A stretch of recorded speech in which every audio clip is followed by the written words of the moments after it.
Good morning, it's 9:09. We appreciate you watching Minnesota Live today. The 16th annual Twin Cities Film Fest kicks off tomorrow. Between Thursday and next Saturday, there will be more than 150 movies that will be shown. Yeah, and it's actually expanded this year. Twin Cities Film Fest Executive Director Jayton Satia is with us now, and he's going to tell us what's new in the film festival. Everything's new. Good new. morning. But everything is the same. We're bringing 152 films to the festival this year over 10 days. We're at the Showplace, we're at the Marcus West End in St. Louis Park. That's our headquarters, but we're expanding to the Edina Man on 50th and Friends as well. So 10 days, 152 plus films from across the country, world premieres. It's just going to be exciting, and we're going to party. Yeah. So it's nice to have that expansion and have a different scene too. So and both the spots have all kinds of like great places to eat and sort of all the things to do. Tell us a little bit about now. Are 150 movies actually showing on screens between the two theaters, or is there a at-home component to this too? There's both. So all the 152 films, which includes shorts and features and narratives and documentaries, something for everyone, will all have a physical premiere at our festival. So either at the Marcus theaters or at the Edina Man theaters over the 10 days. So we're taking over 2 screens at Marcus and 2 screens at the Edina Man. That said, 70% of our independent films will also be online on our streaming platform. So just in case you're not able to make a specific film, you can go online and watch those films on our website over the 10 days of the festival as well. And we'll have that for you in just a few minutes. Tell us a little bit about some of the movies, like one with a Minnesota connection, The Eagle Obsession. Yeah, we have a world premiere of a film called Eagle Obsession. The filmmaker is Jeffrey Morris. He will be in attendance. He's an entrepreneur. He loves his science and space. So that's cool. It's a harken back to when he was a kid and he loved this particular sci-fi show and he loved this particular spaceship on it. So as a grown man, now he's going out there into the world. He's got great access to NASA. He went and talked to William Shatner on the deck of the Star Trek Enterprise to talk about the back in the day space exploration and where we're going into the future. Yeah. So it's a lovely documentary. Really cool. Oh, interesting. I think I remember those shows too. One of the films you want to talk about is called Christie. Tell us about that. Yeah, so it's a Sydney Sweeney film that's getting Oscar buzz, honestly. It's from Black Bear Pictures. Sydney plays a real-life 1990s boxing champion, Christy Martin. I read about this. Okay. Yeah, Christy Martin came from nothing to a very well-decorated Olympic athlete, a boxer, and Sydney Sweeney's character plays her so well. It's like unlike anything else Sydney Sweeney's ever done before. She put on 40 pounds of mass just for this film to transform into Christy Martin, and that's a Friday night premiere. We're hoping that people come out.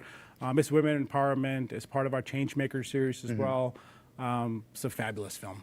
Yeah, another one you're kind of excited about is Hedda. Tell us about that one. Hedda is a ride. Hedda has Tessa Thompson.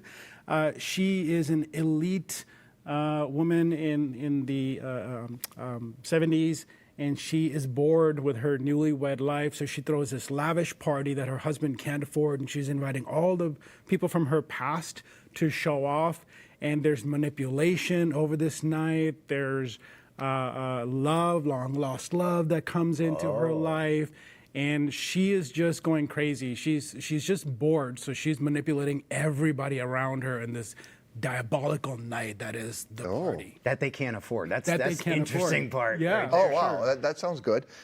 Some of the indie films you want to talk about: The Legend of Juan Jose Mundo.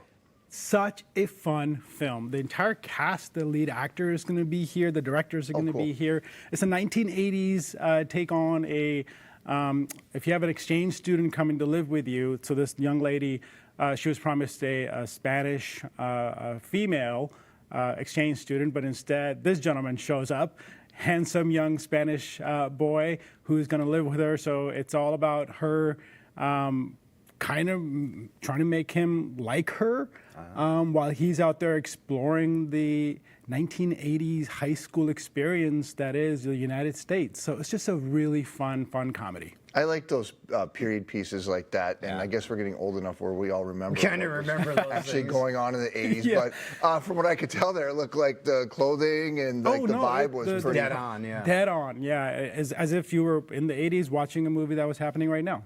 Tell us about this next one, because this one affects a lot of people. The Anxiety Club, is that what it's The called? documentary with Wendy Lobel, the director, who's going to be here. And it's an interesting take on the topic of anxiety. Obviously, we have hundreds and hundreds of millions of individuals across the world that deal with anxiety on a daily basis. But this is through the lens of a stand-up comedian and how they use anxiety as part of their set and how that dictates their professional life and personal lives. It's a deep dive into a lot of these professional comedians and how they actually deal with anxiety on a day-to-day basis, and what anxiety is, and the thought process that goes along with how do you control it, how does that control you.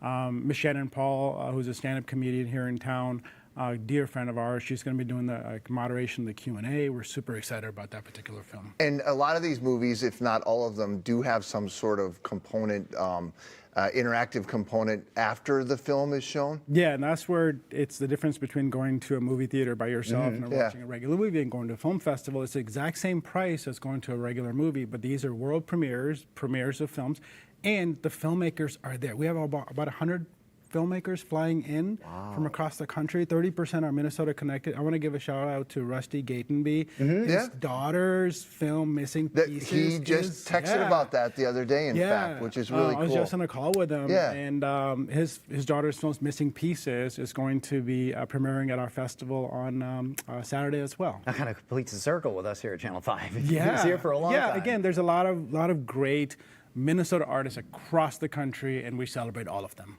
Well, awesome, Dayton. Thank you so much. And that link I told you about, we'll post it on MinnesotaLive.com. It's all to Twin Cities Film Fest, of course, and we'll have all that information for you. All right, coming up next, it is peak apple season, and we're celebrating here on Minnesota Live. We'll introduce you to one orchard with nearly 35 apple varieties. We're going to chomp down on these when we come back.